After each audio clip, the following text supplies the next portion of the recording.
of the world. I never understood the argument, we're going to war for oil. Well, yeah, I wish. We need oil. Why shouldn't we go to war for oil? It's like saying, oh, you're just going to war for oxygen.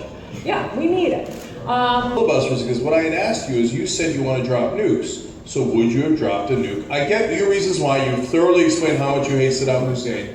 I think we're all with you that he was a bad guy, a terrible dictator. So would you have dropped a nuke? I mean, that's what, and you get what I'm saying. I'm trying to figure out, do you really mean it? Is it just a joke? If it's a joke, they don't get that it's a joke. It could be dangerous. Would you have dropped a nuke?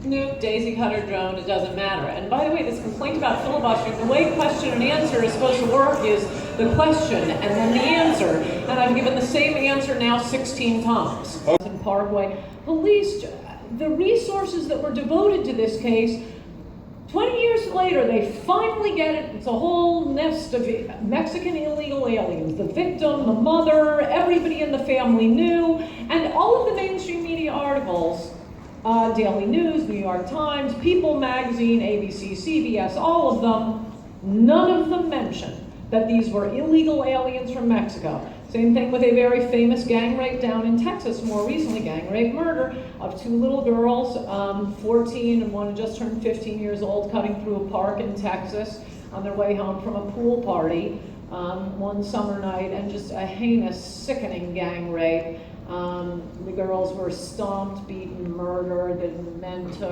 put cords around their necks, pulled as hard as they could on either side. A few days later, the bodies were found, had to be identified by their dental cavities. For a decade, this was making news. They get the suspects, they're rounded up, they're very aggressive, they're unrepentant.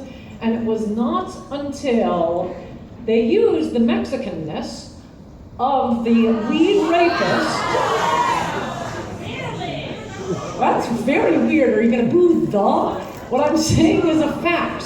The fact that he was a Mexican national, not an American citizen, was used to overturn his death sentence. That is the first time the mainstream media so much put the word Mexican within a million miles after all of this mainstream media coverage. That is a lot of what my book is about, which is why it reads like Forensic Files and Law and Order. It is shocking crime after shocking crime, and yes, we are importing primitive cultures in enormous numbers, not just from Mexico, from the Middle East. Okay, I did not know we had a crowd that was so fond of clitorectomies and honor killings and child rape, but apparently we do.